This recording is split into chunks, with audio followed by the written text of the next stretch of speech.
Yes, good evening and welcome you all. Today we are going to start with a new chapter in financial management. कौन सा chapter start करने वाले हैं? फटाफट guess करो। कौन सा चैप्टर अपने स्टार्ट करने वाले हैं आज फाइनेंशियल मैनेजमेंट में? हमारा पहला चैप्टर दैट इज लेवरेज।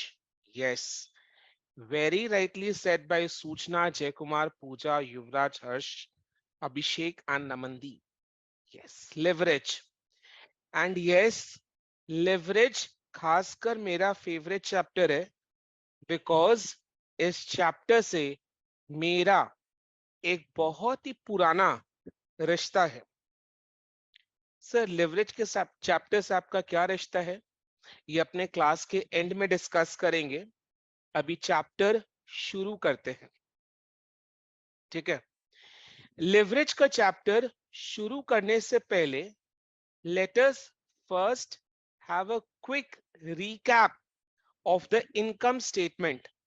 अभी तक तो वो इनकम स्टेटमेंट आपके दिलो दिमाग में बस गया होगा बिकॉज वो इनकम स्टेटमेंट अपने FRFSA के क्लास में कर चुके हैं और फाइनेंशियल मैनेजमेंट के सब्जेक्ट में उस इनकम स्टेटमेंट को अपने रिपीटेडली यूज करेंगे। सो लेवरेज का डिस्कशन आगे बढ़ाने से पहले एक बार इनकम स्टेटमेंट को रिवाइज कर लेते हैं। क्विकली चैट बॉक्स में रिस्पॉन्ड करते रहना। तैयार हो जाओ, on your mouth, get set, go. पहला आइटम क्या इनकम स्टेटमेंट का? वेरी गुड, नमनदीप, जय कुमार, सूचना, साक्षी, हर्ष, युवराज। नमनदीप आगे भी चला गया, क्या बात है। राइट, सेल से क्या माइनस करेंगे? फटाफट। यस, वेरिएबल कॉस्ट, सूचना, जय कुमार, पूजा, युवराज, साक्षी, हर्ष, अभिषेक। वेरिएबल कॉस्ट को माइनस करने से क्या आएगा? कंट्रीब्यूशन। यस, अभिषेक, नमनदीप, जय कुमार, पूजा, सूचना, हर्ष, साक्षी, युवराज। कंट्रीब्यूशन, कंट्रीब्यूशन से क्या माइनस करे? Very good, it is fix cost. Fix cost को माइनस करने के बाद क्या आएगा? Very good Jai, yes Pooja, Harsh, it is EBIT। Very good Sakshi, Yuvraj, EBIT। Very good Namandeep. EBIT, earnings before interest and tax में से सबसे पहले क्या माइनस करे? Interest, interest, interest. इंटरेस्ट को माइनस करने के बाद क्या आएगा? It is profit before tax, profit before tax. अच्छा, प्रॉफिट बिफोर टैक्स से क्या माइनस करें? टैक्स, टैक्स को माइनस करेंगे। टैक्स को माइनस करने से क्या आएगा? Profit after tax. उससे फिर क्या करेंगे? अपने प्रेफरेंस डिविडेंड देंगे। प्रेफरेंस डिविडेंड को माइनस करेंगे तो निकल जाएगा पाफेश। वेरी गुड साक्षी, सूचना, Yuvraj, Harsh, Jay Kumar, Namandeep. Yes, it is PAFESH, profit available for equity share holders. Profit available for equity share holders के अमाउंट को अगर अपने नंबर ऑफ इक्विटी शेयर्स से डिवाइड करेंगे तो क्या निकलेगा? पाफेश को नंबर ऑफ इक्विटी शेयर से डिवाइड करेंगे तो क्या निकलेगा? Very good Yuvraj, Puja, Harsh, Sakshi, Jai Kumar, Krishna, Suchna, Namandeep. Yes, it is earnings per share. Very good Abhishek, it is earnings per share, EPS। ठीक है, नेक्स्ट इनकम रिलेटेड कुछ क्वेश्चंस, इनकम स्टेटमेंट रिलेटेड कुछ questions को पूछ रहा हूं, उसका जवाब देना। राइट, ये पूरे इनकम स्टेटमेंट में ऑपरेटिंग प्रॉफिट किसे कहते हैं? ये पूरे इनकम स्टेटमेंट में ऑपरेटिंग प्रॉफिट किसे कहते हैं? Earnings before interest and tax, that is EBIT। EBIT को ऑपरेटिंग प्रॉफिट कहते हैं। और नेट प्रॉफिट किसे कहते हैं? प्रॉफिट आफ्टर टैक्स को नेट प्रॉफिट कहते हैं। प्रॉफिट आफ्टर टैक्स को नेट प्रॉफिट कहते हैं। ठीक है, यस। जो इनकम स्टेटमेंट अभी हम लोगों ने इतने अच्छी तरीके से रिवाइज किया, राइट, वही इनकम स्टेटमेंट आपके सामने प्रेजेंट कर रहा हूं। ठीक है, एक और सवाल पूछना चाहूंगा, एक और सवाल पूछना चाहूंगा। ये इनकम स्टेटमेंट को अगर मैं दो टुकड़ों में बांटूं, दो पार्ट्स में डिवाइड करूं, एक है ऑपरेटिंग पार्ट, दूसरा है फाइनेंशियल पार्ट। एक है ऑपरेटिंग पार्ट तो दूसरा है फाइनेंशियल पार्ट। अगर मैं ये इनकम स्टेटमेंट को दो पार्ट्स में बांटूं, एक है ऑपरेटिंग पार्ट, दूसरा है फाइनेंशियल पार्ट, तो ये बताओ operating part of the income statement कहां से शुरू होगा और कहां खत्म होगा? स्टार्टिंग और एंड पॉइंट बताओ। ऑपरेटिंग पार्ट कहां से शुरू होगा और कहां पर खत्म होगा? सही जवाब आ चुका है हर्ष, युवराज, नमनदीप, साक्षी के तरफ से। बाकी सब भी आंसर करो। ऑपरेटिंग पार्ट कहां से शुरू होगा? Very good Abhishek. सेल्स से स्टार्ट होगा, सेल्स से स्टार्ट होकर कहां पर खत्म होगा? ऑपरेटिंग प्रॉफिट यानी ईबीआईटी। सो सेल से शुरू होकर ईबीआईटी तक, this is the operating part of the income statement. Then next, जो financial part of the income statement है, वो कहां से शुरू होगा और कहां पर एंड होगा? Financial part of the income statement कहां से शुरू होगा और कहां पर एंड होगा? Financial part, only financial part. Sale से लेकर पाफेश तो पूरा इनकम स्टेटमेंट है भैया। फाइनेंशियल पार्ट ईबीआईटी से चालू होगा और पाफेश में एंड होगा। फाइनेंशियल पार्ट ईबीआईटी से चालू होगा और पाफेश में एंड होगा। आई बात समझ में? ईबीआईटी से स्टार्ट होगा, ऑपरेटिंग प्रॉफिट से स्टार्ट होगा, बिकॉज ऑपरेटिंग प्रॉफिट वो प्रॉफिट है, ईबीआईटी वो प्रॉफिट है जिससे कंपनी अपना इंटरेस्ट का एक्सपेंस निकालता है। इंटरेस्ट का एक्सपेंस कंपनी को क्यों होता है? बिकॉज कंपनी ने लोन के थ्रू फाइनेंसिंग की है, लोन के थ्रू फाइनेंसिंग की है, फाइनेंसिंग लोन लेकर किया है, फाइनेंसिंग लोन लेकर किया है, राइट। सो इसलिए उसको इंटरेस्ट का खर्चा होता है। सो इंटरेस्ट का खर्चा अपने कहां से निकालते हैं? ईबीआईटी से निकालते हैं। फिर इंटरेस्ट का खर्चा निकालने के बाद जो अमाउंट आता है उसको प्रॉफिट बिफोर टैक्स बोलते हैं। फिर टैक्स का एक्सपेंस माइनस करते हैं, प्रॉफिट आफ्टर टैक्स निकलता है। फिर प्रॉफिट आफ्टर टैक्स से प्रेफरेंस डिविडेंड देते हैं। प्रेफरेंस डिविडेंड कंपनी क्यों देता है? बिकॉज कंपनी ने प्रेफरेंस शेयर्स इशू करके फाइनेंसिंग की है। फाइनेंसिंग प्रेफरेंस शेयर्स इशू करके किया है, तो प्रेफरेंस शेयर होल्डर्स को प्रेफरेंस डिविडेंड देता है। प्रेफरेंस डिविडेंड देने के बाद जो अमाउंट ऑफ प्रॉफिट बचता है उसको profit available for equity shares बोलते हैं। Profit available for equity share holders बोलते हैं। यानी ये amount of profit equity share holders के लिए है, बिकॉज कंपनी ने इक्विटी शेयर्स इशू करके फाइनेंसिंग की है, फाइनेंसिंग इक्विटी शेयर्स इशू करके किया है। तो फाइनेंसिंग कंपनी कहां कहां से करता है? लोन लेकर, लोन लिया तो इंटरेस्ट देना पड़ेगा, right. Then preference shares issue करके फाइनेंसिंग कर सकता है। प्रेफरेंस शेयर्स अगर इशू किया तो प्रेफरेंस डिविडेंड देना पड़ेगा। एंड इक्विटी शेयर्स अगर इशू किया, इक्विटी शेयर्स तो इशू करना ही पड़ता है।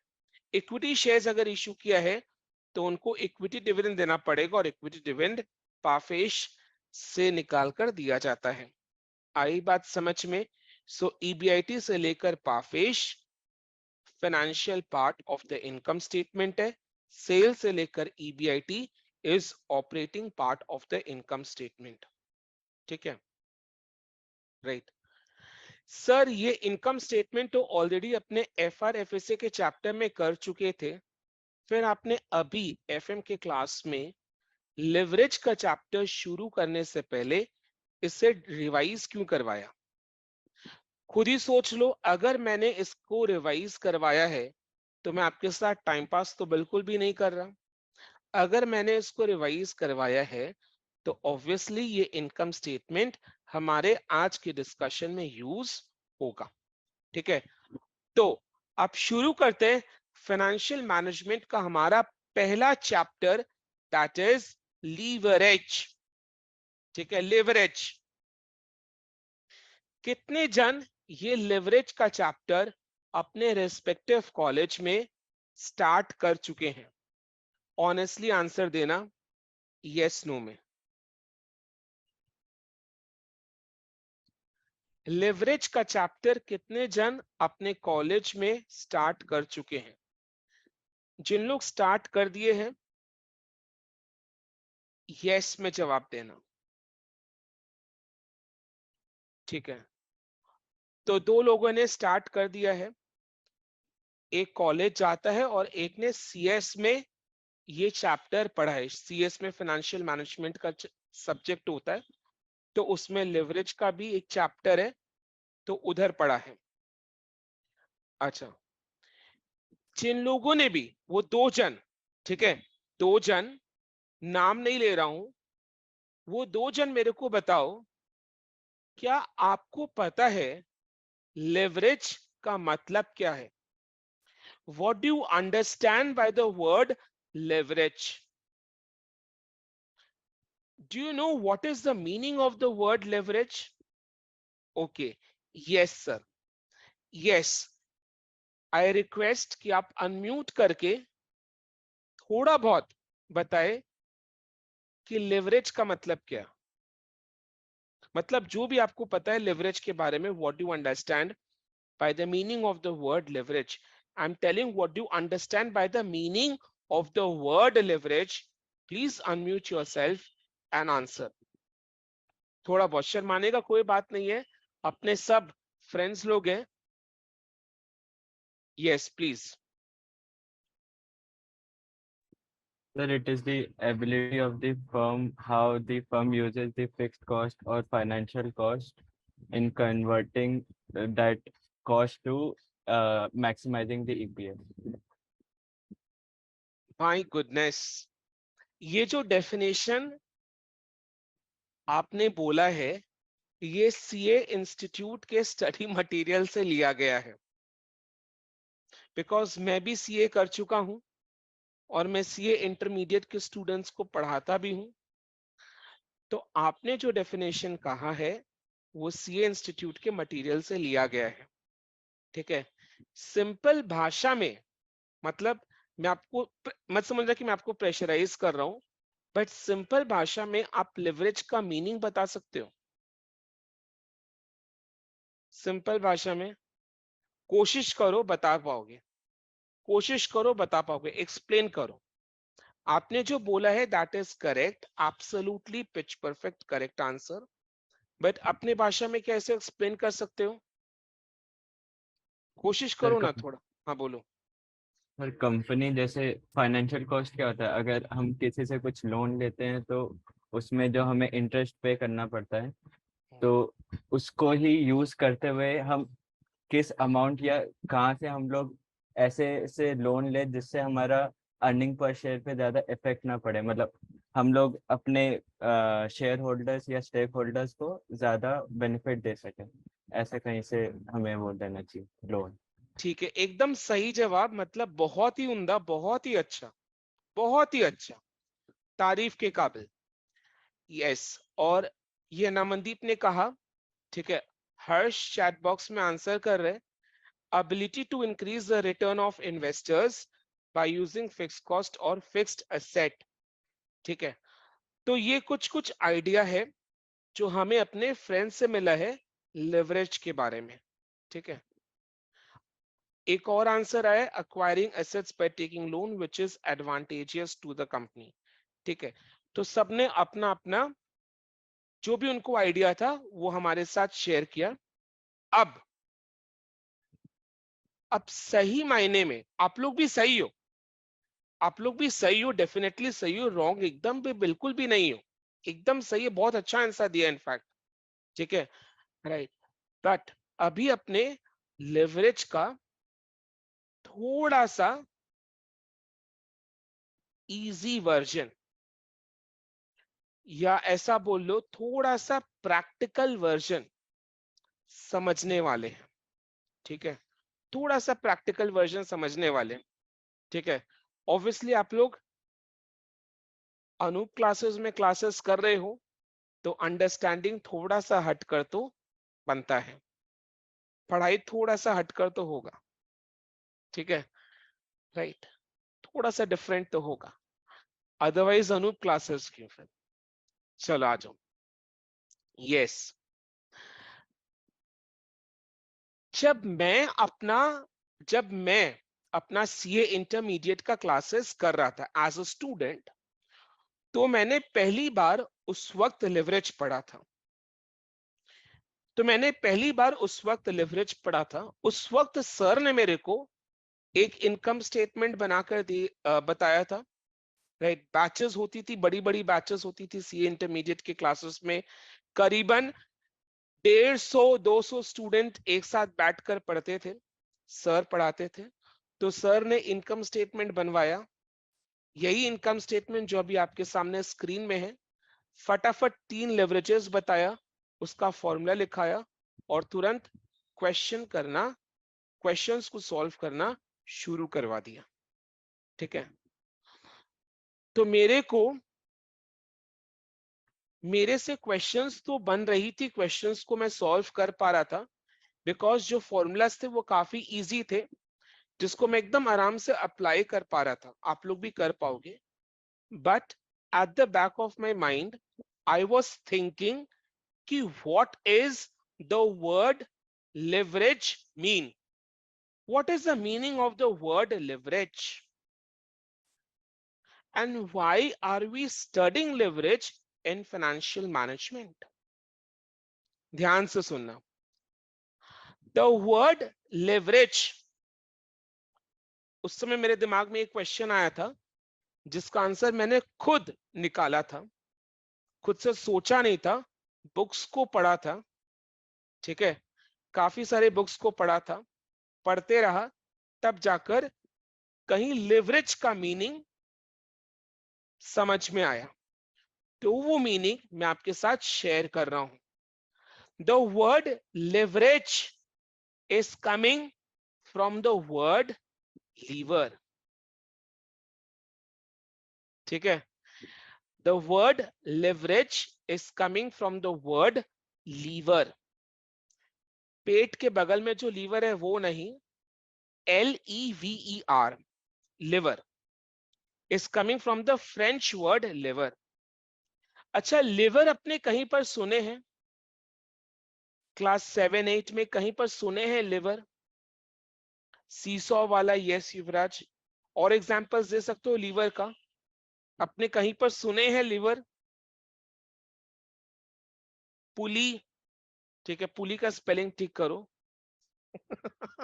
नमनदीप, पुल्ली, ठीक है, सीसॉ, पुली, और पुली मतलब कुएं से जो पानी निकालने में अपने यूज करते हैं, राइट। पुली, सीसॉ, नट कटर, सिजर, नट कटर, सीजर, पुली, सीसॉ, ठीक है। पुली याद है ना, कुएं से पानी निकालते हैं। सीसॉ यानी दो जन आमने सामने बैठकर झूला झूल रहे हैं, ठीक है। ये सारे एग्जाम्पल्स है लीवर का। लीवर का मतलब क्या होता है? लीवर का मतलब ये होता है to lift a heavy object with a little effort. To lift a heavy object with little effort. The word leverage is coming from the French word lever. In French, lever means to lift a heavy object with a little effort. In practical life, examples of lever are seesaw. Seesaw में क्या होता है? Liver कैसे काम करता है? खुद ही सोचो, राइट। सीसॉ में दो भारी लोग या एक भारी एक पतला, जैसे मैं और नमनदीप आपस में सीसॉ में झूल रहे हैं, तो नमनदीप बड़ी आसानी से इस 90 किलो का आदमी को उठा लेगा, ठीक है, सीसॉ की वजह से। तो Namandeep, with little effort, he can lift a man like me who is 90 kgs. Who can lift a man who is 90 kgs with little effort. He does not have to put in a lot of effort, just a little effort, and he lifts up a person who is 90 kgs. Similarly, पुली, कुएं में जो पुली होता है, जिससे अपने पानी से भरा भारी बाल्टी को, पानी से भरा भारी बाल्टी को, बकेट को काफी आसानी से ऊपर की तरफ टान लेते हैं। That is pulley. Lift a heavy object with little effort. पानी से भरा बाल्टी काफी भारी है, उसको काफी आसानी से अपने टान कर ऊपर की तरफ खींच लेते हैं। So lift a heavy object with little effort. ठीक है, वही तो बीच में लिवर का काम कर रहा है ना अभिषेक, वही बीच में लिवर का काम कर रहा है। देन नट कटर, जो नट होता है कितना सॉलिड होता है, उसको अगर अपने दांत से काटने जाए तो दांत टूट जाए, बट नट कटर के हेल्प से काफी आसानी से अपने नट को काट लेते हैं। तो लिटिल एफर्ट लगाया और बड़ा काम कर दिया, नट जैसे सॉलिड ऑब्जेक्ट को कट कर दिया। ठीक है, yes I do remember that episode Jethalal वाला। ठीक है, right, I was recalling in fact when I was telling the example. ठीक है, यस, तो this is liver. So leverage is coming from the French word lever. In French, lever means to lift a heavy object with little effort. And practical life में seesaw, pulley, nut cutter, ये सारे lever के examples हैं। ये lever के examples हमने कब पढ़े थे? Physics में पढ़े थे। Physics में पढ़े थे। तो सर physics में lever पढ़े थे, समझ में आ गया, but financial management में लेवरेज, लिवर क्या काम कर रहा है? फाइनेंशियल मैनेजमेंट में लेवर, लेवरेज क्या काम कर रहा है, ये बता दो जरा। फाइनेंशियल मैनेजमेंट में लेवर, लेवरेज क्या काम कर रहा है, ये बता दो। हम फाइनेंशियल मैनेजमेंट में लेवरेज क्यों पढ़ रहे हैं? ध्यान से सुनेंगे, ध्यान से सुनेंगे। हाँ, अभी एक एग्जांपल लूंगा। सपोज कंपनी ने 1 लाख रुपया का लोन लिया। ध्यान से सुनना। हाँ,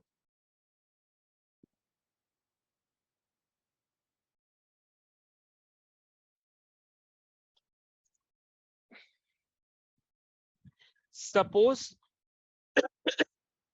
कंपनी ने 1 लाख रुपए का लोन लिया है और लोन का इंटरेस्ट रेट है 7%।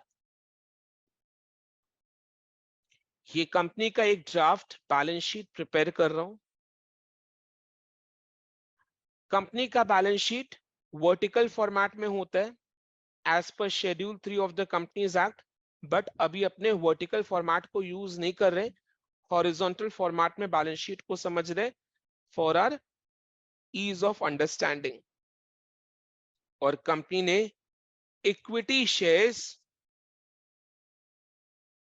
1 लाख रुपया का इशू किया, तो इक्विटी शेयर कैपिटल 1 लाख रुपया का है। तो what is the total amount of financing? 2 lakh रुपया। 2 लाख रुपया, ये 2 लाख रुपया को, 2 लाख रुपया का टोटल फाइनेंसिंग है।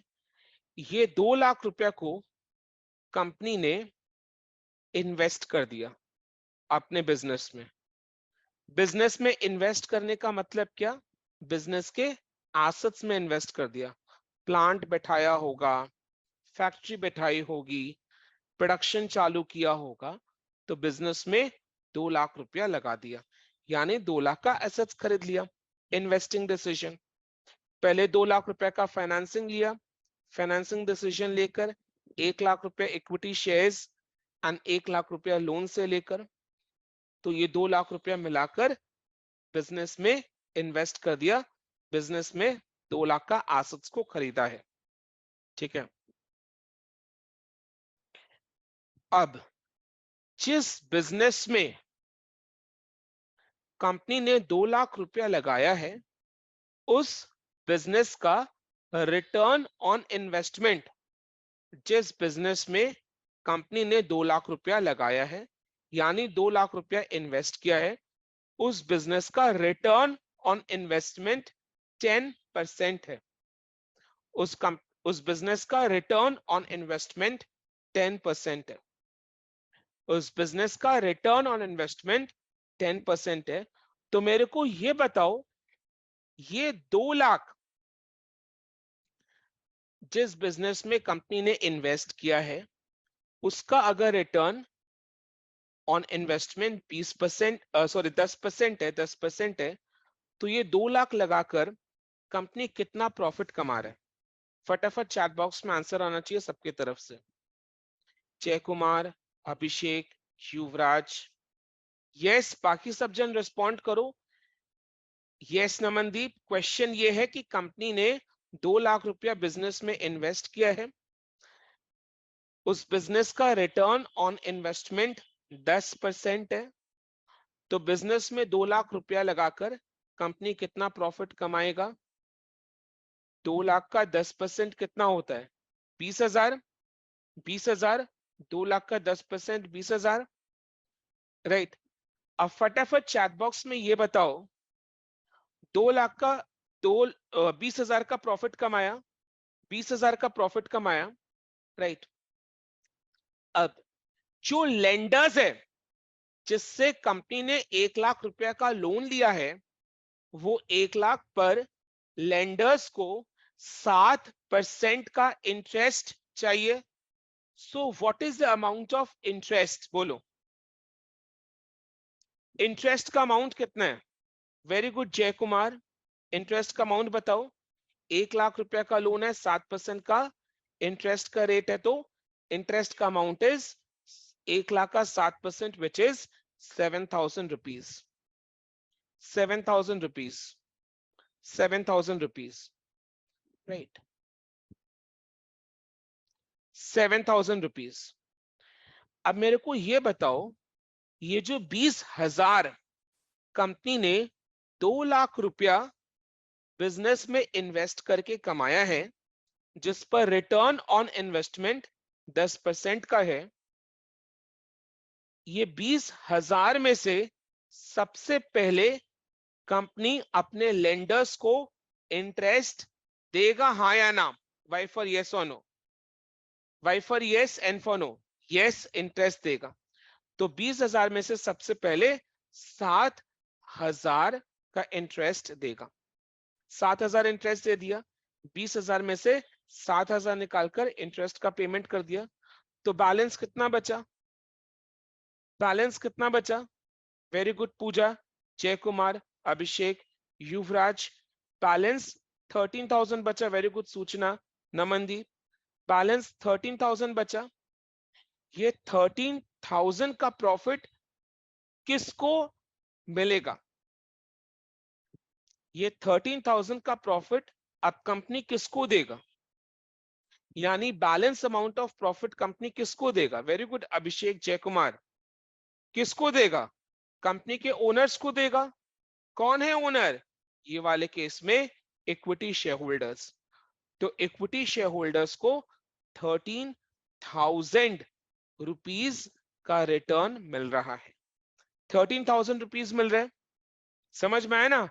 कंपनी ने 1 लाख रुपए इक्विटी शेयर्स इश्यू करके रेस किया, 1 लाख रुपए का लोन लिया, हो गया 2 लाख। 2 लाख अपने बिजनेस में लगाया, बिजनेस से रिटर्न ऑन इन्वेस्टमेंट कितना है? 10%, यानी 20,000 कमाया। 20,000 में से 1 लाख पर 7% के हिसाब से 7,000 का इंटरेस्ट दे दिया, तो बाकी बचा अमाउंट ऑफ प्रॉफिट, बाकी बचा अमाउंट ऑफ प्रॉफिट 13,000 का, वो सारा इक्विटी शेयर होल्डर्स को जाएगा। अब फटाफट इजी क्वेश्चन है, इक्विटी शेयर होल्डर्स ने कंपनी में कितना पैसा लगाया है? एकदम सामने बैलेंस शीट दिख रहा है। इक्विटी शेयर होल्डर्स ने कंपनी में कितना पैसा लगाया है? ₹1,00,000 लगाया है। इक्विटी शेयर होल्डर्स ने कंपनी में ₹1,00,000 लगाया है, और ये ₹1,00,000 लगाकर इक्विटी शेयर होल्डर्स को कंपनी की तरफ से कमाई कितना आ रहा है? 13,000। कमाई कितना आ रहा है? 13,000। कमाई कितना आ रहा है? 13,000। यानी इक्विटी शेयर होल्डर्स ने कंपनी में ₹1,00,000 लगाया, और उनको उस ₹1,00,000 पर 13,000 कंपनी कमा कर दे रहा है। ₹1,00,000 पर 13,000 कमाई मिल रहा है इक्विटी शेयर होल्डर्स को कंपनी से। तो tell me what is the percentage return on equity? What is the percentage return on equity? It is 13%. What is the percentage return on equity?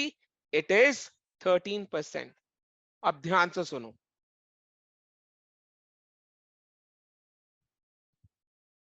ठीक है? अगर सेशन एक्सपायर हो जाएगा तो quickly relog in using the same link.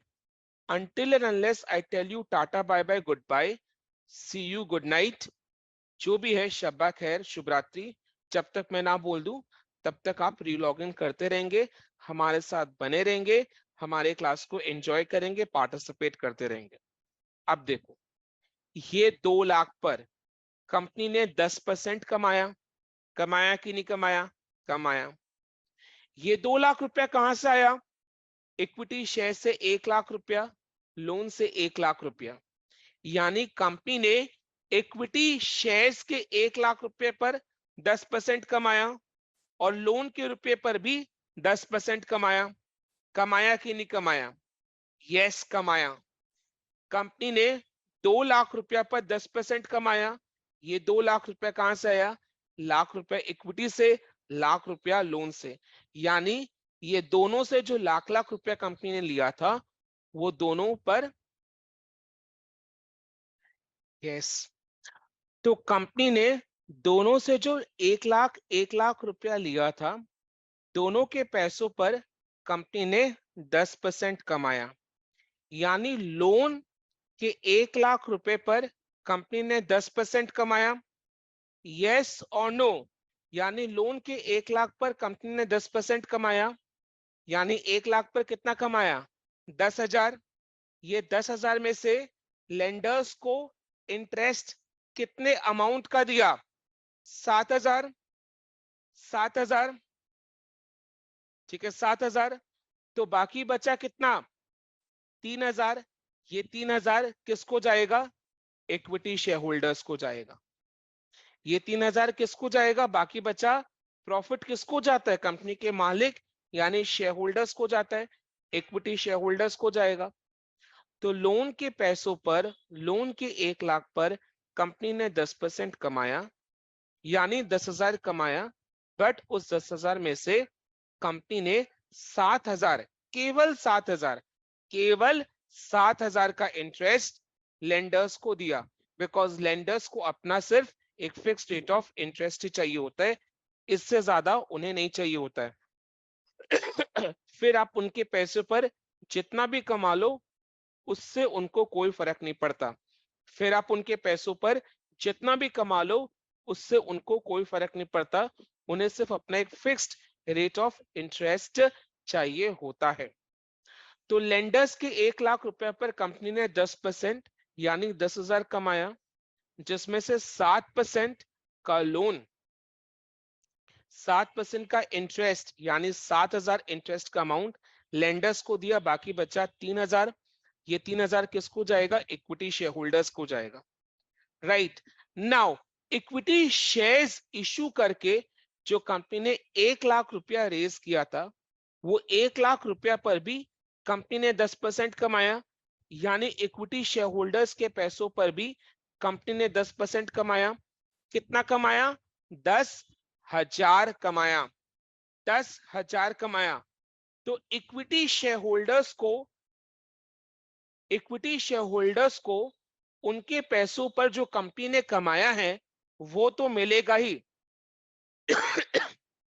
Equity share holders को उनके पैसों पर जो कंपनी ने कमाया है वो तो मिलेगा ही, यानी इक्विटी शेयर होल्डर्स को उनके 1 लाख रुपए पर कंपनी ने जो 10% कमाया है, 10,000, वो तो मिलेगा ही।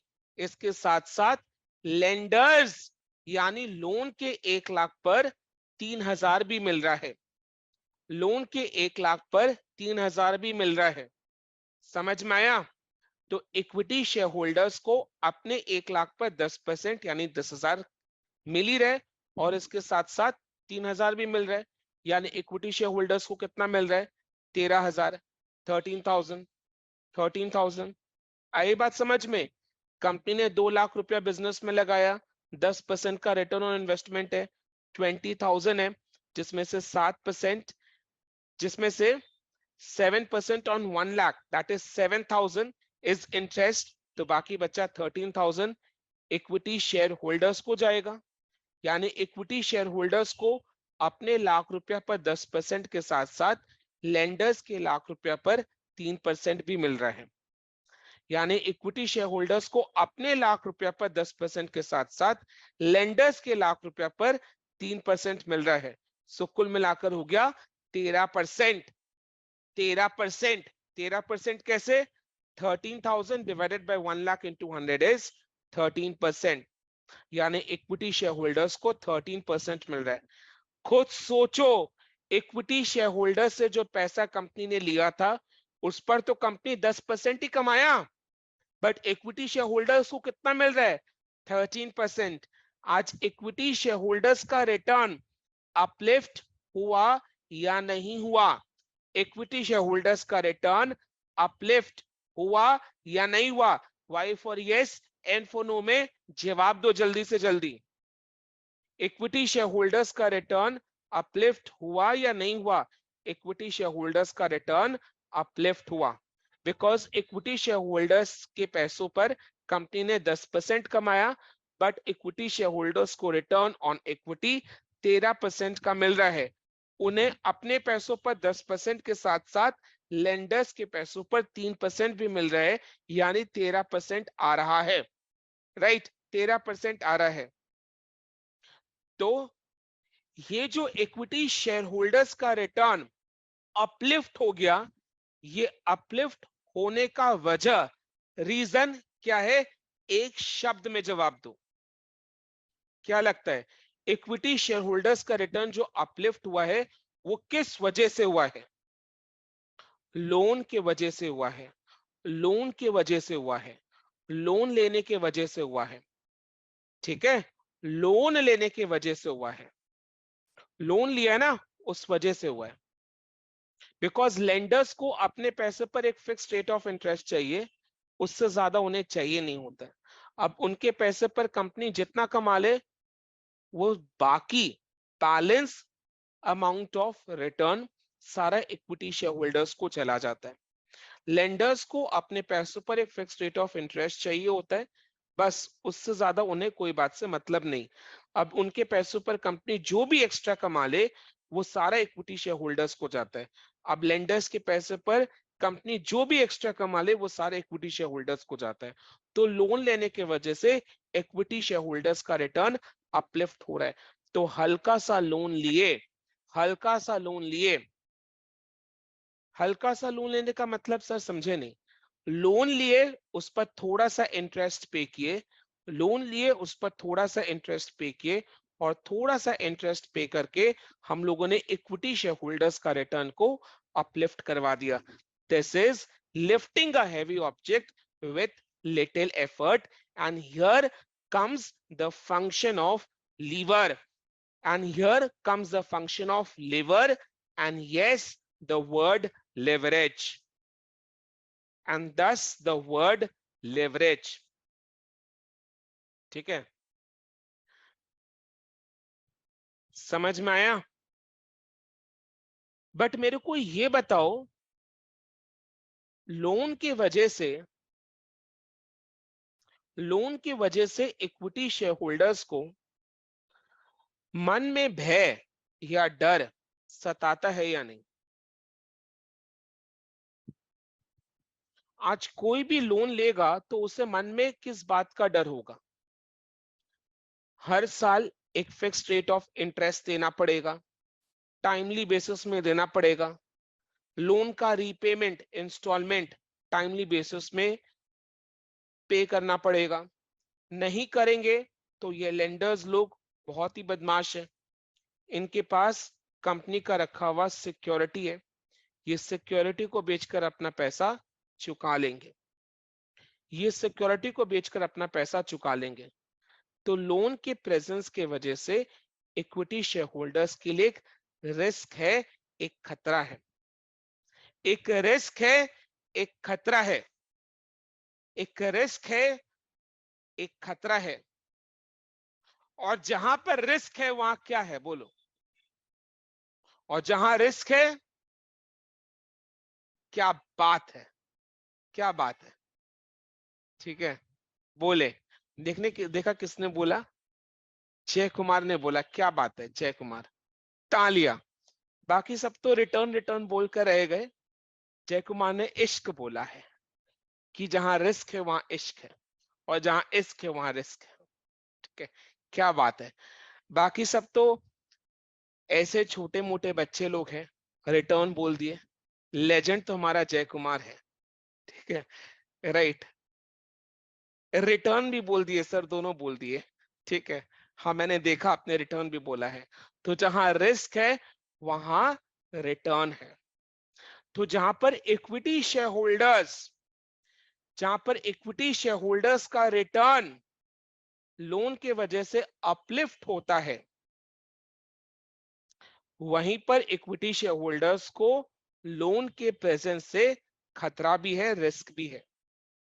यानी कि जहां लोन के वजह से इक्विटी शेयर होल्डर्स का रिटर्न अपलिफ्ट होता है, वहीं लोन के वजह से इक्विटी शेयर होल्डर्स को रिस्क भी है।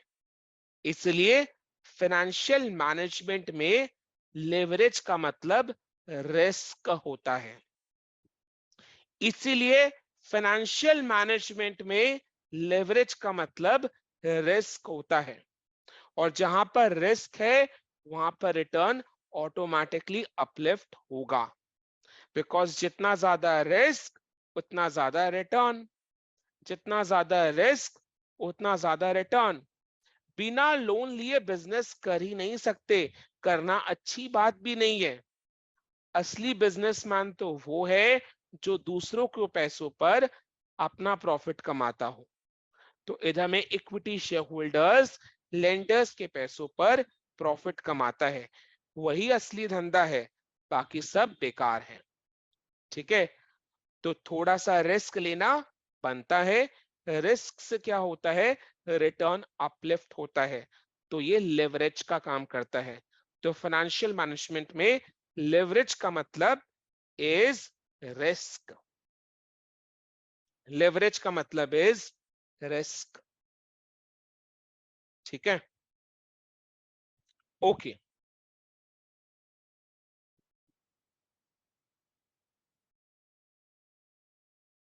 अब ये इनकम स्टेटमेंट को देखो। सर वापस इनकम स्टेटमेंट में आ गए। हाँ देखो, तभी तो इनकम स्टेटमेंट रिवाइज करवाया था ना। ये इनकम स्टेटमेंट को देखो और मेरे को बताओ कहां कहां, किस पॉइंट में आपको हल्का सा डर लग रहा है, थोड़ा सा डर लग रहा है। आपने ये बात तो समझ लिए कि फाइनेंशियल मैनेजमेंट में लेवरेज का मतलब रिस्क, लेवरेज का मतलब रिस्क। तो मेरे को ये इनकम स्टेटमेंट देखकर बताओ कि कि रिस्क कहां कहां लग रहा है। इंटरेस्ट तो अपने डिस्कस कर ही लिए। इंटरेस्ट हो गया, इंटरेस्ट रिस्की है।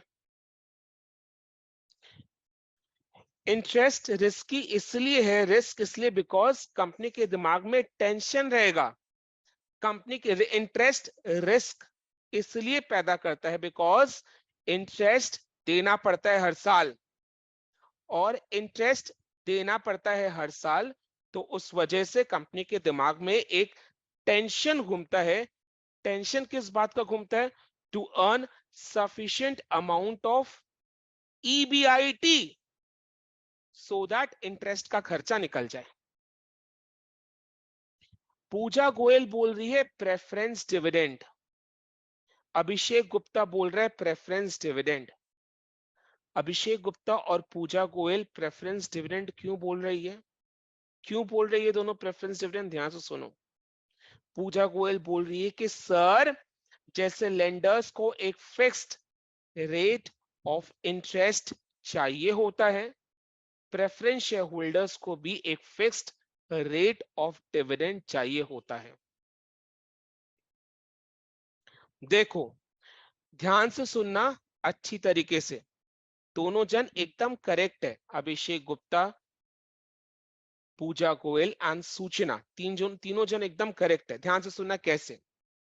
देखो, अगर कंपनी में लॉस है, अगर कंपनी में लॉस है, तो कंपनी को उस साल प्रेफरेंस डिविडेंड देने की कोई जरूरत नहीं है। नेक्स्ट ईयर कंपनी को लॉस हुआ, तो उस साल भी कंपनी को प्रेफरेंस डिविडेंड देने की कोई जरूरत नहीं है। फिर उसके नेक्स्ट ईयर अगर कंपनी को फायदा हो गया, यानी प्रॉफिट हो गया, then in that case equity share holders को इक्विटी डिविडेंड देने से पहले इक्विटी शेयर होल्डर्स को इक्विटी डिविडेंड देने से पहले कंपनी को अपने प्रेफरेंस शेयर होल्डर्स को करेंट ईयर के साथ साथ पिछले सालों का भी प्रेफरेंस डिविडेंड जो नहीं दिया गया था वो देना पड़ेगा। समझ में आया?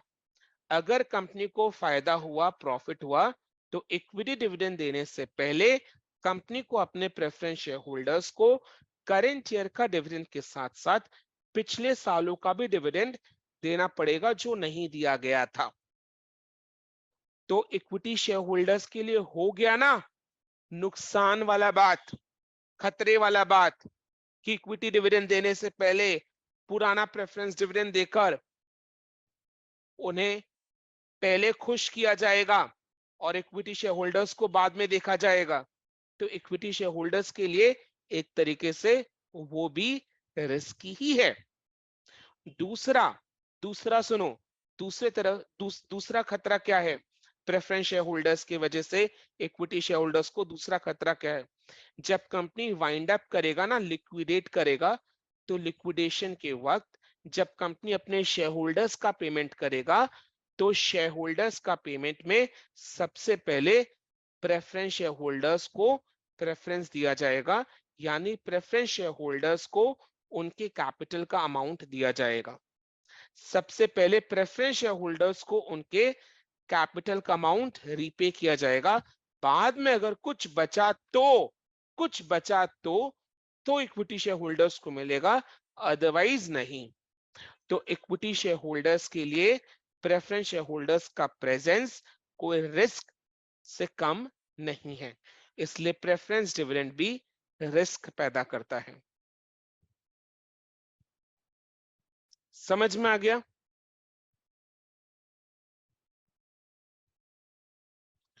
नमनदीप एंड एक जन और ने, किसने बोला था मैं एक बार देखकर बता रहा हूं, नमनदीप एंड जय कुमार ने फिक्स कॉस्ट के लिए भी बोला कि सर फिक्स कॉस्ट में भी रिस्क है, खतरा है। फिक्स कॉस्ट मतलब क्या? चाहे सेल हो ना हो, प्रोडक्शन हो ना हो, फैक्ट्री खुला है या बंद, पैंडेमिक, कोरोना काल, पैंडेमिक अगर आ भी गया, आ चुका था, तो उस समय भी लोगों पर फिक्स कॉस्ट का बोझ रहता था, बिकॉज फिक्स कॉस्ट वो है जो हर टाइम पेमेंट करना पड़ेगा। समझ में आया? फैक्ट्री खोल के बैठे हैं तो फैक्ट्री का रेंट तो देना ही पड़ेगा। फैक्ट्री खोल के बैठे, फैक्ट्री का रेंट तो देना ही पड़ेगा, चाहे फैक्ट्री में 10,000 यूनिट प्रोड्यूस कर रहे हो या 100 यूनिट प्रोड्यूस कर रहे हो, तो फैक्ट्री का रेंट तो देना ही पड़ेगा। फैक्ट्री मैनेजर्स को सैलरी देना पड़ेगा। नहीं सर, अगर काम नहीं हो रहा तो उनको छोड़ देंगे, फैक्ट्री मैनेजर को छोड़ देंगे। अरे भैया, छोड़ दोगे तो फैक्ट्री को संभालेगा कौन? सैलरी तो पे करना ही पड़ेगा। तो फिक्स कॉस्ट इनकर करना होता है, चाहे कंपनी का प्रोडक्शन अच्छा चले या बुरा चले या खराब चले। समझ में आया? तो फिक्स कॉस्ट भी एक रिस्क पैदा करता है, एक रिस्क फैक्टर है। अब मेरे को ये बताओ, जैसा कि हम लोगों ने बोला था और स्पेशली जय कुमार ने बोला था, जहां रिस्क है वहां रिटर्न है, जहां रिस्क है वहां रिटर्न है। तो sir, fix cost risk risk पैदा तो करता है, रिस्क क्रिएट तो करता है, बिकॉज फिक्स कॉस्ट के होने के वजह से क्या रहता है ना, दिमाग में एक टेंशन होता है। क्या चीज का टेंशन होता है? कि the company should earn sufficient amount of contribution to recover its fix cost. एक कंट्रीब्यूशन कमाने का हमेशा चिंता रहता है कि कम से कम इतना कंट्रीब्यूशन तो कमा ले जिससे कि फिक्स कॉस्ट का खर्चा निकल जाए। तो फिक्स्ड कॉस्ट को लेकर सर टेंशन रहती है, एक रिस्क रहता है। बट हमें ये बताए, आपने कहा था जहां रिस्क वहां रिटर्न, तो फिक्स कॉस्ट रिटर्न को अपलिफ्ट कैसे करता है? रिटर्न को अपलिफ्ट कैसे करता है? कौन इसका जवाब दे पाएगा? देखते हैं कौन इसका जवाब दे पाएगा। प्लीज रिस्पॉन्ड करो, अनम्यूट करके। सबसे पहले कौन इसका रिस्पॉन्ड कर पाएगा, जवाब दे पाएगा कि फिक्स कॉस्ट रिटर्न को कैसे अपलिफ्ट करता है?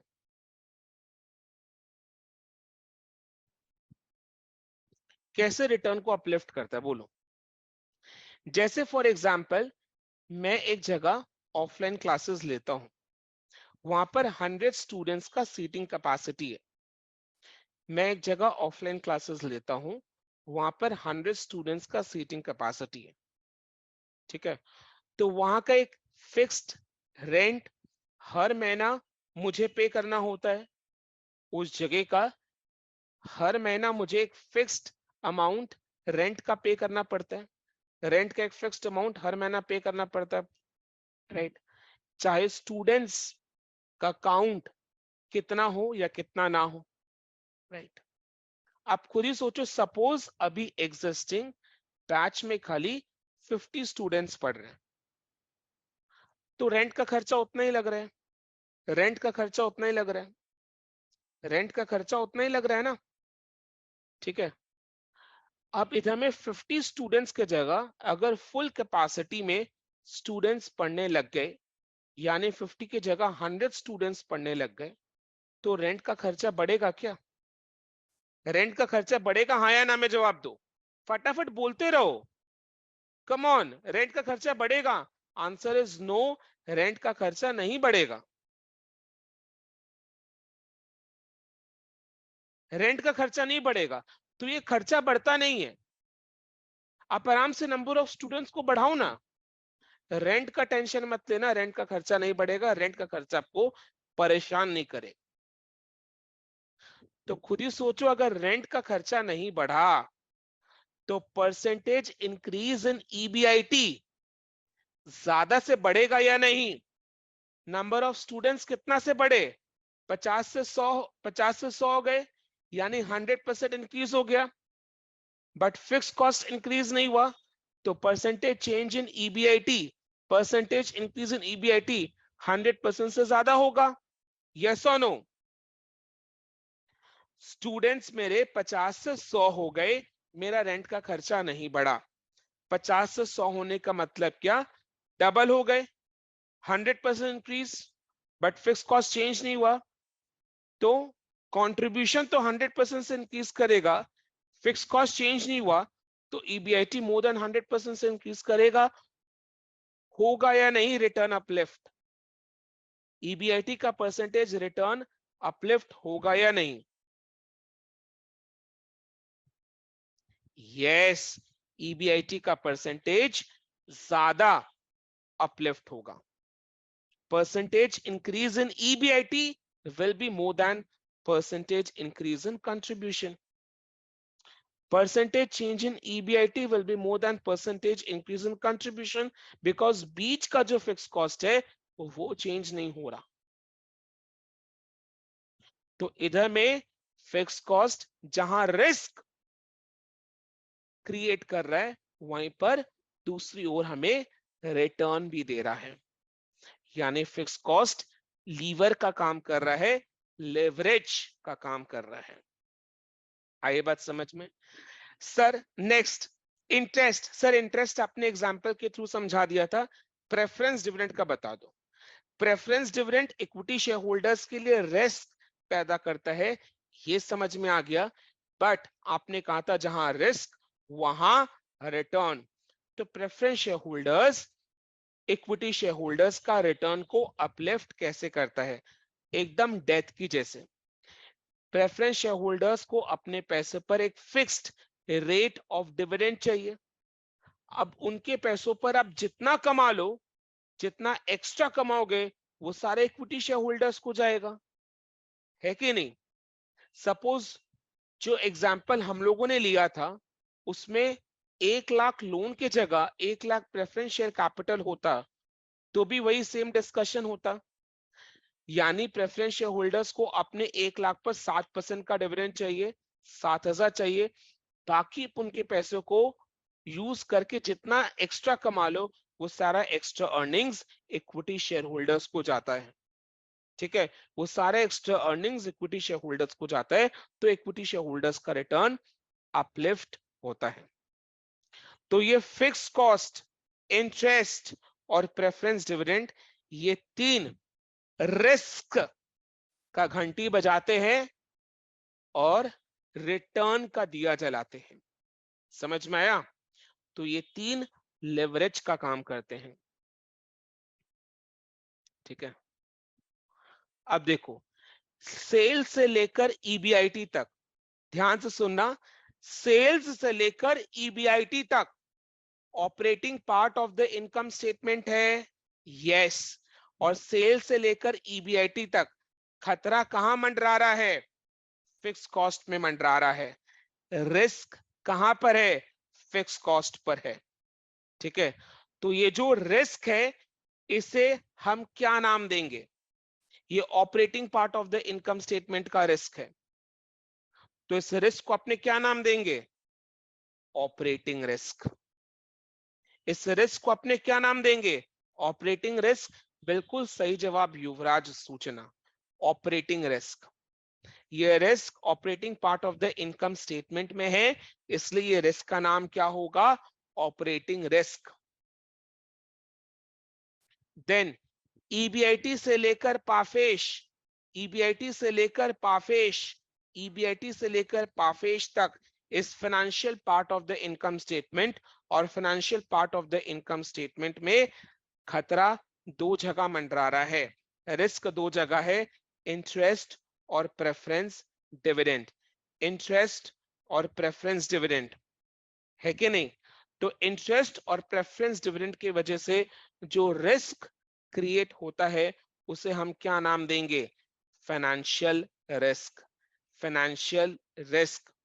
ठीक है, फाइनेंशियल रिस्क बिकॉज ये operating part of, sorry, because ये financial part of the income statement में है, बिकॉज ये financial part of the income statement में है, इसलिए फाइनेंशियल रिस्क. और फाइनेंशियल मैनेजमेंट में रिस्क मतलब एल से क्या बोलोगे? रिस्क मतलब लिवरेज. रिस्क मतलब लिवरेज, लिवरेज मतलब रिस्क. तो फिक्स कॉस्ट की वजह से जो ऑपरेटिंग रिस्क है वो क्या है? Operating leverage. फिक्स कॉस्ट की वजह से जो ऑपरेटिंग रिस्क अराइज हो रहा है वो क्या क्रिएट कर रहा है? Operating leverage. यानी फिक्स्ड कॉस्ट की वजह से जो लेवर क्रिएट होता है, that is called operating leverage. और इंटरेस्ट और प्रेफरेंस डिविडेंड की वजह से फाइनेंशियल रिस्क होता है, तो वो कौन सा लेवरेज क्रिएट करेगा? Financial leverage. ठीक है, तो ऑपरेटिंग लेवरेज का फोकस फिक्स कॉस्ट में होगा।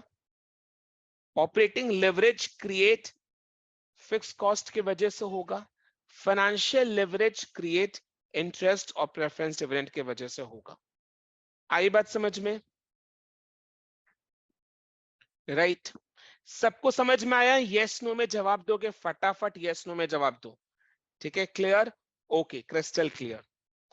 चलो, ये हो गया लेवरेज। अब आई बात समझ में, लेवरेज का मतलब क्या होता है? ठीक है, राइट। अब अपने को देखो, बिजनेस अगर अगर कंपनी रिस्क आइडेंटिफाई कर पा रहा है, ऑपरेटिंग रिस्क और फाइनेंशियल रिस्क, तो बिजनेस चाहेगा कि वो इस रिस्क को मेजर कर पाए, आंकड़ों में बता पाए, मेजर कर पाए। तो नेक्स्ट हमें क्या सीखना है? The quantification of risk. And if you quantify anything, we call it degree. Degree means measuring of a thing. ठीक है, तो अगर अपने ऑपरेटिंग लेवरेज को मेजर कर रहे हैं, तो उसका जो फॉर्मूला होगा मेजर करने के लिए, उससे अपने ऑपरेटिंग लेवरेज का फिगर निकाल पाएंगे, मेजर कर पाएंगे उसको। और वो फिगर को अपने क्या बोलेंगे? Degree of operating leverage. Degree means quantification of operating leverage, measurement of operating leverage. Like degree of operating leverage, we have degree of financial leverage. Like degree of operating leverage, we have degree of financial leverage. Yes or no? Yes. आई बात समझ में? अच्छा, मेरे को ये बताओ, ये पूरा इनकम स्टेटमेंट जिसमें ऑपरेटिंग पार्ट और फाइनेंशियल पार्ट दोनों है, ये कंप्लीट इनकम स्टेटमेंट है। अगर इसमें दोनों ऑपरेटिंग पार्ट और फाइनेंशियल पार्ट है, यानी ऑपरेटिंग रिस्क और फाइनेंशियल रिस्क दोनों कंपनी में मौजूद होता है, यस या नो में जवाब दो।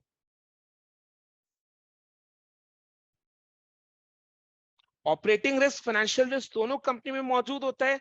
हाँ सर, दोनों कंपनी में मौजूद होता है। तो ये दोनों को कंबाइन अगर करेंगे, दोनों दोनों एक साथ आते हैं, दोनों एक साथ होते ही सुनो, इंटरेस्ट भी लगता है, फिक्स कॉस्ट का खर्चा भी लगता है, प्रेफरेंस डिविडेंड भी पे करते हैं, तो ये सबका मिश्रण is combined risk, is combined risk. And combined risk क्या पैदा कर रहा है? Combined leverage. सो तीनों का मिश्रण क्या इंपैक्ट कर रहा है? कंबाइंड लेवरेज का इंपैक्ट कर रहा है। राइट क्या क्रिएट कर रहा है? Combined leverage. So there are three risk, operating risk, financial risk, and दोनों का combination combined risk. And accordingly, three leverages: operating leverage, financial leverage and combined leverage. तीनों को अगर मेजर करेंगे, तो जो मेजरमेंट निकलेगा, that is called degree of combined leverage, degree of financial leverage, degree of combined leverage, degree of operating leverage. Degree of operating leverage, degree of financial leverage, degree of operating leverage. Clear? So financial risk, so operating risk, financial risk, combined risk, operating leverage, financial leverage, combined leverage, degree of operating leverage, degree of financial leverage, degree of combined leverage. Clear? Okay. अब sir फटाफट ये बता दो कि ये degree of operating leverage आपने निकालते कैसे? डिग्री ऑफ ऑपरेटिंग लेवरेज निकालते कैसे? ठीक है, डिग्री ऑफ ऑपरेटिंग लेवरेज किस वजह से हो रहा है? फिक्स कॉस्ट की वजह से हो रहा है। ऑपरेटिंग लेवरेज किस वजह से हो रहा है? फिक्स कॉस्ट की वजह से हो रहा है। फिक्स कॉस्ट के होने की वजह से कंपनी के दिमाग में हमेशा एक टेंशन लगता है। ध्यान से सुना, फॉर्मूला खुद से बताना। नमनदीप आप नहीं बताओगे, हर्ष आप नहीं बताओगे, ठीक है? राइट। फिक्स कॉस्ट की वजह से ऑपरेटिंग रिस्क होता है और ऑपरेटिंग लेवरेज का इंपैक्ट होता है। तो फिक्स कॉस्ट की वजह से दिमाग में क्या टेंशन होता है बिजनेस को, कंपनी को क्या टेंशन होता है? To earn sufficient amount of contribution so that its fixed cost is recovered and EBIT is positive, ठीक है? To earn sufficient amount of contribution so that its fixed cost is fully recovered, पूरा risk cover हो जाए, पूरा risk cover हो जाए, पूरा fix cost का खर्चा निकल जाए, रिस्क कवर हो जाए और ईबीआईटी पॉजिटिव आ जाए, और ईबीआईटी पॉजिटिव आ जाए, तो डिग्री ऑफ ऑपरेटिंग लेवरेज का फॉर्मूला क्या होगा? What by what? What by what?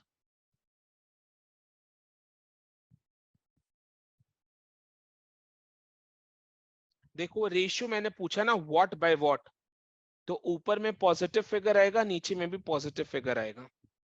ऐसा नहीं कि एक पॉजिटिव नीचे में negative. The company should earn sufficient amount of contribution so that its fixed cost is fully recovered, यानी फिक्स कॉस्ट का खतरा पूरी तरीके से रिकवर हो जाए और ईबीआईटी पॉजिटिव में आए। तो what by what? Operating leverage is equal to what by what? बोलो।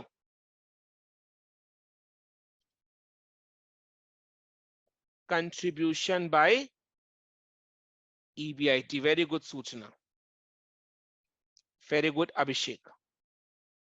Contribution by EBIT, contribution by EBIT, contribution by EBIT, contribution by EBIT is the formula for operating leverage, degree of operating leverage, right? Next, financial leverage में अपने आते हैं, financial leverage में आते हैं। So degree of operating leverage क्या हो गया? Contribution by EBIT, और इसका जो अमाउंट आएगा, फिगर आएगा, उसको अपने टाइम्स में एक्सप्रेस करेंगे, इसको अपने टाइम्स में एक्सप्रेस करेंगे, इसको अपने टाइम्स में एक्सप्रेस करेंगे, राइट? ओके, नेक्स्ट ध्यान से सुनेंगे। फाइनेंशियल रिस्क, फाइनेंशियल लेवरेज में आते हैं, डिग्री ऑफ फाइनेंशियल लेवरेज में आते हैं, तो हमारा फोकस कहां शिफ्ट हो जाता है? ईबीआईटी से लेकर पाफेश तक। रिस्क कहां कहां है? इंटरेस्ट की तरफ, इंटरेस्ट की तरफ और प्रेफरेंस डिविडेंड की तरफ। देखो एक चीज ध्यान से सुनो, प्रेफरेंस डिविडेंड भी फाइनेंशियल लेवरेज का इंपैक्ट क्रिएट करता है, प्रेफरेंस डिविडेंड भी फाइनेंशियल लेवरेज का इंपैक्ट क्रिएट करता है, बट प्रेफरेंस डिविडेंड का फाइनेंशियल लेवरेज में जो इंपैक्ट होता है वो अपने सेपरेटली बाद में जाकर, आगे जाकर डिस्कस करेंगे, सेपरेटली बाद में जाकर, आगे जाकर डिस्कस करेंगे, ठीक है? अभी के लिए, सिर्फ अभी के लिए प्रेफरेंस डिविडेंड को भी लेंगे, इंक्लूड करेंगे फाइनेंशियल लेवरेज के मेजरमेंट में, यानी डिग्री ऑफ फाइनेंशियल लेवरेज में अपने प्रेफरेंस डिविडेंड को भी लेकर आएंगे, बट बाद में लेकर आएंगे। इसका मतलब सर अभी अपने को प्रेफरेंस डिविडेंड फाइनेंशियल लेवरेज में कंसिडर नहीं करना है, नहीं करना है। तो पीबीटी तक सोचो, पीबीटी तक सोचो, पीबीटी तक सोचो, यानी ईबीआईटी से लेकर पीबीटी तक सोचो। सोचो कि इनकम स्टेटमेंट पीबीटी तक ही है, सोचो कि इनकम स्टेटमेंट पीबीटी तक ही है। मेरे को ये बताओ, फाइनेंशियल लेवरेज अब किसके वजह से हो रहा है? सिर्फ इंटरेस्ट के वजह से हो रहा है। प्रेफरेंस डिविडेंड के वजह से भी होता है, बट उसका इंपैक्ट अपने नेक्स्ट फ्यू क्लासेस में सीखेंगे, ठीक है? अभी सिर्फ इंटरेस्ट पर फोकस करते हैं। तो इंटरेस्ट को लेकर कंपनी के मन में क्या डर होता है? To earn sufficient amount of EBIT so that interest का खर्चा is fully recovered and PBT is positive.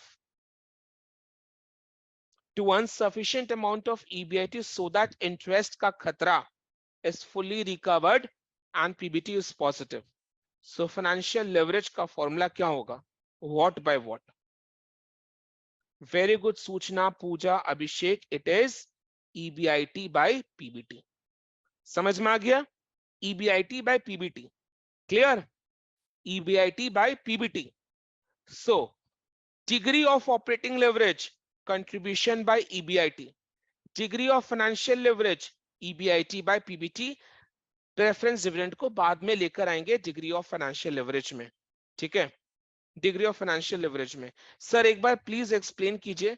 देखो, फाइनेंशियल लेवरेज का जो खतरा है वो अभी फिलहाल अपने इंटरेस्ट के लिए सोच रहे हैं कि इंटरेस्ट की वजह से फाइनेंशियल.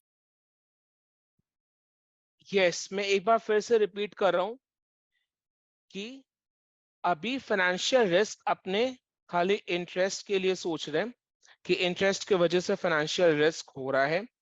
प्रेफरेंस डिविडेंड का इंपैक्ट अपने कुछ क्लासेस के बाद लेकर आएंगे.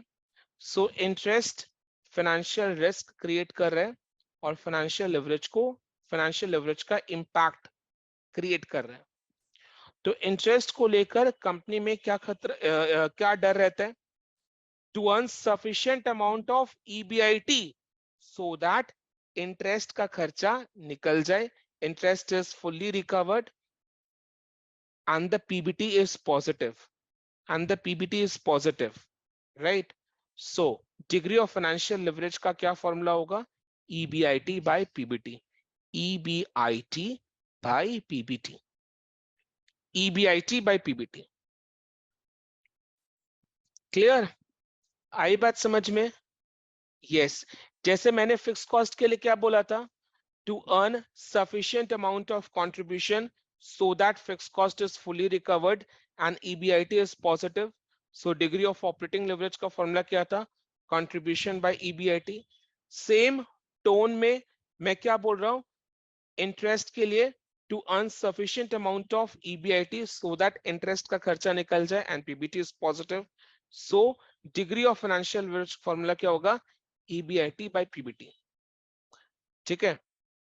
एंड जो combined, yes Yuvraj clear? Yes no? Okay, चलो नेक्स्ट. एंड कंबाइंड रिस्क यानी दोनों का कॉम्बिनेशन, दोनों रिस्क का combination, operating risk financial risk का कॉम्बिनेशन, यानी combined leverage, operating leverage, financial leverage, दोनों का कॉम्बिनेशन, यानी degree of combined leverage, operating degree of operating leverage, degree of financial leverage, दोनों का कॉम्बिनेशन. ठीक है, so DCL, degree of combined leverage, दोनों का combination, right? Financial leverage and operating leverage दोनों का कॉम्बिनेशन. तो डिग्री ऑफ कंबाइंड लेवरेज अपने कैसे निकालेंगे? दोनों लेवरेजेस को मल्टीप्लाई करके, because it is combined leverage. तो दोनों लेवरेजेस का मल्टीप्लिकेटिव इफेक्ट होगा ना, मल्टीप्लिकेटिव इफेक्ट होगा, मल्टीप्लिकेटिव इफेक्ट होगा. यस और नो? दोनों को मल्टीप्लाई करके निकालेंगे. Degree of combined leverage into degree of financial leverage. और दूसरी तरफ ये सोचो, ये साक्षी बिल्कुल सही है, साक्षी बिल्कुल सही है. साक्षी क्या बोल रही है? सर आपने जैसे degree of operating leverage and degree of financial leverage बताया था, आपने जैसे degree of operating leverage and degree of financial leverage बताया था. ठीक है, तो वैसे कंबाइंड लेवरेज के बारे में बताओ. कंबाइंड लेवरेज यानी कंबाइंड रिस्क. कंबाइंड रिस्क क्या क्या, कौन सा रिस्क कंबाइन हो रहा है? ऑपरेटिंग रिस्क फिक्स कॉस्ट की वजह से, फाइनेंशियल रिस्क इंटरेस्ट की वजह से. प्रेफरेंस डिविडेंड बाद में लेकर आएंगे. ऑपरेटिंग रिस्क फिक्स कॉस्ट की वजह से, कम फाइनेंशियल रिस्क इंटरेस्ट की वजह से. तो कंपनी के दिमाग में क्या टेंशन होगा? to earn sufficient amount of contribution to recover its fixed cost so that EBIT is positive and interest is also recovered so that PBT is positive, to earn sufficient amount of contribution so that fixed cost का खर्चा, interest का खर्चा निकल जाने के बाद PBIT positive आए, PBT positive आए, to earn sufficient amount of contribution so that fixed cost का खर्चा, इंटरेस्ट का खर्चा निकल जाने के बाद प्रॉफिट बिफोर टैक्स का फिगर पॉजिटिव आए. So what is combined leverage का formula? It is contribution by PBT. Contribution by PBT.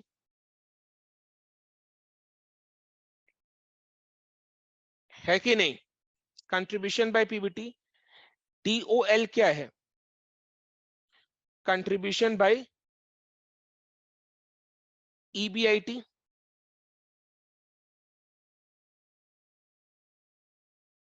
DFL क्या है? EBIT by PBT. DFL is EBIT by PBT.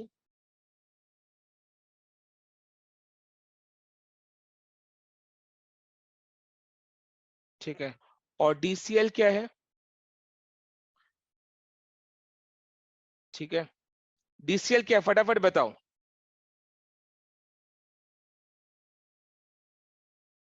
Contribution by PBT.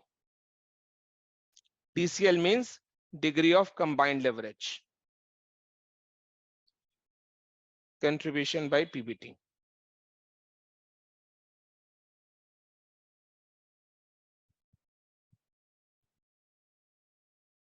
Done.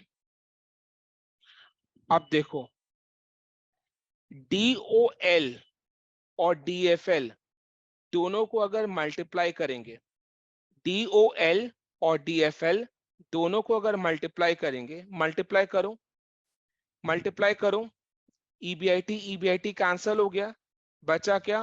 Contribution by PBT.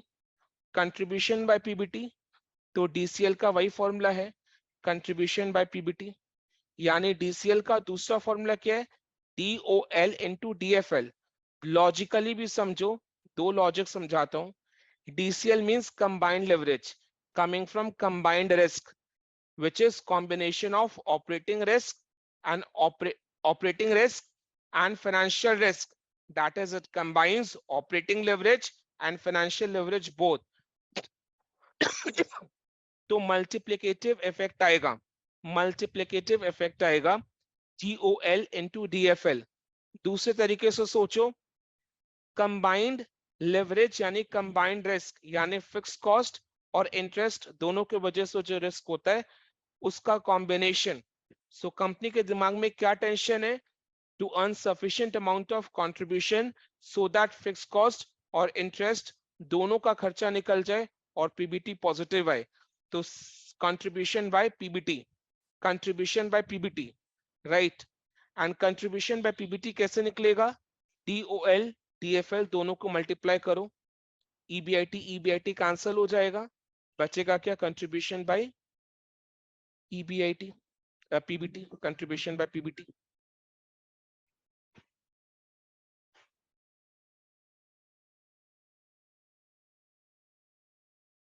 समझ में आया? Yes no? समझ में अगर आ गया है तो देखता हूं कौन सबसे पहले चैट बॉक्स में लिखेगा. फटाफट कौन सबसे पहले चैट बॉक्स में लिखता है? Quickly, rapid fire. Operating risk किसके वजह से होता है? शॉर्ट में लिखना है. Very good. जय कुमार का पहला आंसर, देन पूजा गोयल, अभिषेक गुप्ता, साक्षी, फिक्स कॉस्ट. फाइनेंशियल रिस्क किन दो चीजों के वजह से होता है? किन दो चीजों के वजह से होता है? Interest and preference dividend. Very good, excellent. Interest and preference dividend. Okay. Combined risk operating risk और फाइनेंशियल रिस्क दोनों का कॉम्बिनेशन है थ्रू या false. T for true, F for false. Very good Yuvraj, Abhishek, Jay Kumar, नमदीप, साक्षी, सूचना, पूजा गोयल। ट्रू। ठीक है। ऑपरेटिंग रिस्क, ऑपरेटिंग रिस्क से operating leverage होता है, फाइनेंशियल रिस्क के फाइनेंशियल लेवरेज होता है, एंड कंबाइंड रिस्क से यस ट्रू। देखो पहले ही थ्रू। कंबाइंड रिस्क है, कंबाइंड लिवरेज होता है। ट्रू या फॉल्स? Answer is true. मैं क्या बोलूं, आप लोग सबने पहले आंसर कर दिया, राइट। यस, फटाफट ये बताओ, degree of operating leverage DOL का क्या फॉर्मूला है? क्या बात है अभिषेक, सूचना, very good, Pooja, Sakshi, Jai Kumar, Namandeep, contribution by EBIT, contribution by EBIT। Degree of financial leverage DFL का क्या फॉर्मूला है? EBIT by PBT। Very good, excellent. Degree of combined leverage का क्या फॉर्मूला है? What by what?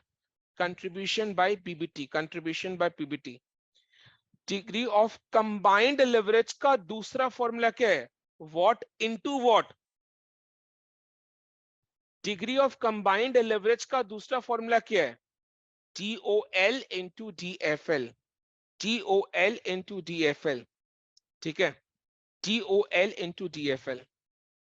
यस, अब मेरे को बताओ, लेवरेज का कंसेप्ट क्लियर हुआ? Yes, no? Right, yes. Leverage का पूरा कॉन्सेप्ट क्लियर हुआ? कैसा लगा ये चैप्टर स्टार्टिंग में, कैसा लगा? How was the class today? मस्त लगा ना?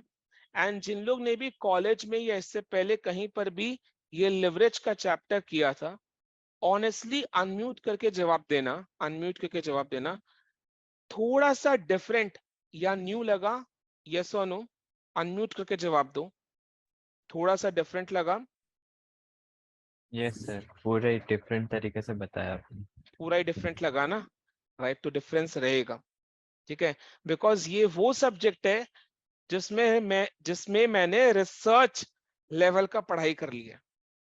तो ये चैप्टर एकदम, मतलब ये सब्जेक्ट पूरा, मतलब इस सब्जेक्ट को पढ़ाने में मेरे को कोई टेंशन ही नहीं होता। हालांकि कोई सब्जेक्ट को पढ़ाने में टेंशन नहीं होता, बट ये सब्जेक्ट को पढ़ाने में आई एंजॉय द मोस्ट। ठीक है, इसमें एकदम रिसर्च लेवल वाला पढ़ाई किया हुआ है। चलो, अच्छा लगा। अच्छा सुनो, एक रिक्वेस्ट है, मैं ये क्लास यूट्यूब में अपलोड करूंगा और आपके साथ लिंक शेयर करूंगा। तो मैं ये चाहूंगा कि आप लिंक को, यूट्यूब के लिंक को अपने फ्रेंड सर्कल में, अपने सोशल मीडिया के ग्रुप्स में, व्हाट्सएप ग्रुप्स में, टेलीग्राम ग्रुप्स में शेयर करें। ठीक है, हो सके तो स्टेटस वगैरह में भी लगाएं, राइट। ये वीडियो को जितना हो सके अपने friend circle through social media share करें, ताकि जिन लोग लेवरेज का कंसेप्ट नहीं जानते हैं, ठीक है, लेवरेज का मीनिंग क्या है, उनको उसका पता चले, right. And specially BCom semester 6 के स्टूडेंट्स और CA इंटरमीडिएट के स्टूडेंट्स को लेवरेज का कॉन्सेप्ट पता चले। यस, अब वो समय आ गया जब मैं आपको बताऊं कि लेवरेज से मेरा पुराना रिश्ता क्या है। When I was going for India's best college का interview, that is the Bhawanipur Education Society college का interview, then there were 5 rounds of interview. ठीक है, there were 5 rounds. ठीक है, and more than 100 candidates had appeared for the interview because it was an open interview, right? जिसमें से 2 select हुए थे and वो 2 में से मैं एक था। तो ये जो 5 राउंड्स ऑफ इंटरव्यू था, उसमें से एक राउंड में they had asked to given me a demo lecture on any topic of my choice, and leverage was the topic जिसमें मैंने डेमो लेक्चर दिया था। ठीक है, डेमो लेक्चर दिया था। डेमो लेक्चर स्टूडेंट्स के सामने नहीं, फैकल्टीज के सामने दिया था, ठीक है, जो भी उस समय एग्जिस्टिंग फैकल्टीज थे उनके सामने दिया था। एंड वो डेमो प्रेजेंटेशन के वक्त they were just asking me to flip the slide and they were asking questions which was internal to the concept of leverage, depth वाला क्वेश्चंस पूछ रहे थे, जो कि एकदम अंदर घुस के वो लिवरेज, जो अंदर घुस के एकदम लिवरेज का पढ़ाई कर चुका होगा ना, वही उस क्वेश्चन का आंसर कर पाएगा, जिसको लिवरेज पूरा अच्छी तरीके से समझ में आता है, ठीक है। So they were asking all those questions and also questions on classification of leverage and all, ठीक है। तो ये सारे क्वेश्चंस पूछा। After my demo lecture was over, thankfully the faculties were impressed by my presentation and whatever I spoke, given answers to them, and here, and that is why I'm there before you as a faculty of the Bhawanipur College, ठीक है। सो leverage के साथ मेरा पुराना connection है, यही connection था, ठीक है। उम्मीद करता हूं आपको ये फाइनेंशियल मैनेजमेंट का आज का क्लास समझ में बहुत अच्छी तरीके से आया होगा। इसी को अपने नेक्स्ट क्लास कंटिन्यू करेंगे, राइट। लेवरेज का नया फॉर्मूलाज भी सीखेंगे with the concept, clear. Thank you so much. And yes, video को अपने फ्रेंड्स के साथ सोशल मीडिया में शेयर करना मत भूलना, it's a request. Thank you so much and yes, have a good day. Bye bye. Bye. Thank you, sir. Good night. Thank you, bye sir. Bye.